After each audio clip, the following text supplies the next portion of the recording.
Welcome back to The Ed Show. We want to set the record straight on the economy this evening. Let's start with a quick refresher course on how Republicans tried to demonize the president during the election. He was called a socialist, not good for the economy. He was accused of being wrong for America. He was labeled just a big disappointment. The president hasn't disappointed you because he wanted to. The president has disappointed America because he hasn't led America in the right direction. Okay, so here's reality. The Department of Commerce reports corporate profits hit an all-time high in the third quarter of this year. Profits are up more than 18% over last year.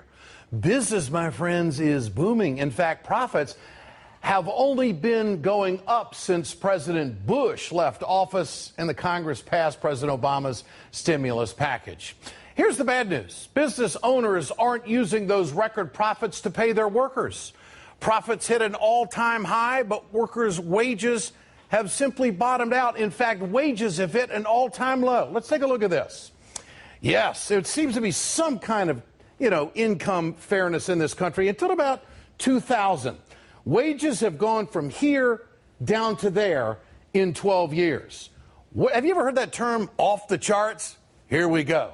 Corporate profits all the way up here just before 2010. Then, of course, the recession hit, but back at it. There is a pretty huge separation, don't you think, between corporate profits and wages?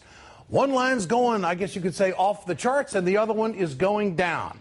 But there is good news. Even though wages are lower, consumers are basically driving the economy.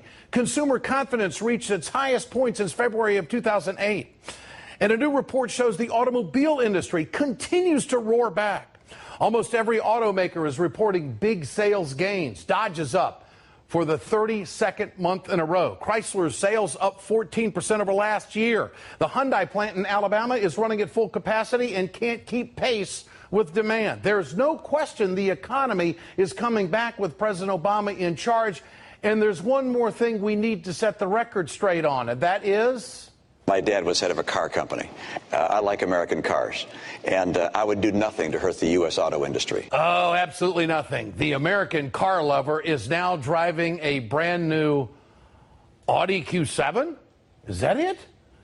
Romney has been spotted in San Diego climbing into this brand new $46,000 ride. The Q7 is made in Slovakia.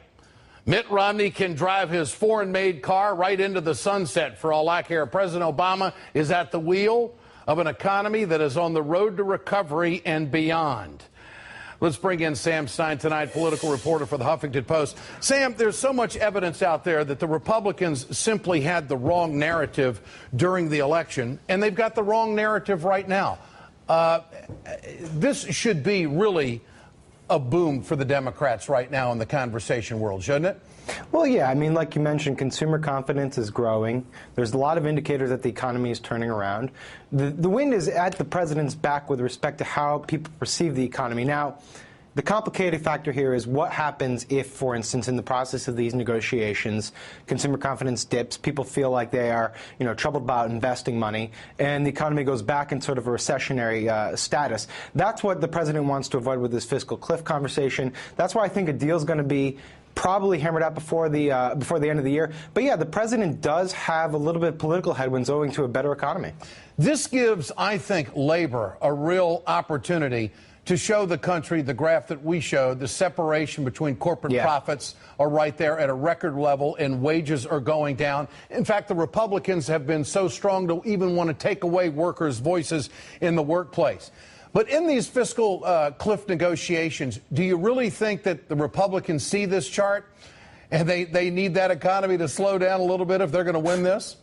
Maybe so. I mean, listen, the income inequality in this country has been a problem, but it's been a problem for several decades, and it's being exacerbated by policies that have been passed more recently, obviously. And so when you go into the process of these negotiations, you ask yourself, is it politically palatable to be out there arguing that the top 2% need to have their tax cuts protected? That's the problem that Republicans face. And yeah, labor does have a bit of a upper hand on this one. But then again, you look at all the stuff that's being offered as, or likely to be offered as concessions, and it's going to hit hit the working class. So, labor is very much on its guard. They know the history of these negotiations. They know that the entitlement programs, the cuts that tend to be made to entitlement programs affect them more than others. But again, like we said at the beginning, Republicans, they have an image problem. They have an optics problem when they're out there saying we need to protect the tax rates to the top 2%, because everyone knows the recent history of income inequality in this country. Could the uncertainty over the fiscal cliff hurt the economy? I know that you have talked about that, written about that in the past. Yeah. Why should we be afraid of just going over the cliff, getting rid of the Bush-era tax cuts? They were extended in the last lame duck session, and let's just get it going with a whole new package. You see, that's a great point. And, sober-minded economists have looked at this and say it's not really a cliff. If you hit it, it's not like all the cuts happen at once. It's not like everyone pays a huge chunk in tax hikes. You can fix it in the subsequent days, weeks, months. It wouldn't have as much of an impact, except for the sort of ambiguous idea that it would affect people's confidence, that Wall Street would be hurt by it. And so you do roll the dice in that limited sense, but I think you're hitting on an important point, which is that it's not a fiscal cliff. It's more like a small slope. The statistics say that corporate America has got a little bit to give. Sam Stein, good to have you with us tonight. Thanks so much. There's a lot more coming up in the next half hour of The Ed Show. Stay with us. Guns have nothing to do with the culture that we live in. The radical right drowns out dissent over handgun violence, and they're coming after Bob Costas. Bob Costas, based on the standards of our society today and the standards of our industry, the one you and I work in, deserves to be fired for these remarks. Dan Gross, president of the Brady campaign, and Bill Rhoden of the New York Times respond. A tribute video to Hillary Clinton has everyone talking about a presidential run. People not just like her, but love her. She knows how to get the job done. I give her very high marks. Michael Tomasky of the Daily Beast joins me on that later. And Republican runner-up Rick Santorum has a new gig at the Weekly World News. Well, not quite, but it's close. Details ahead.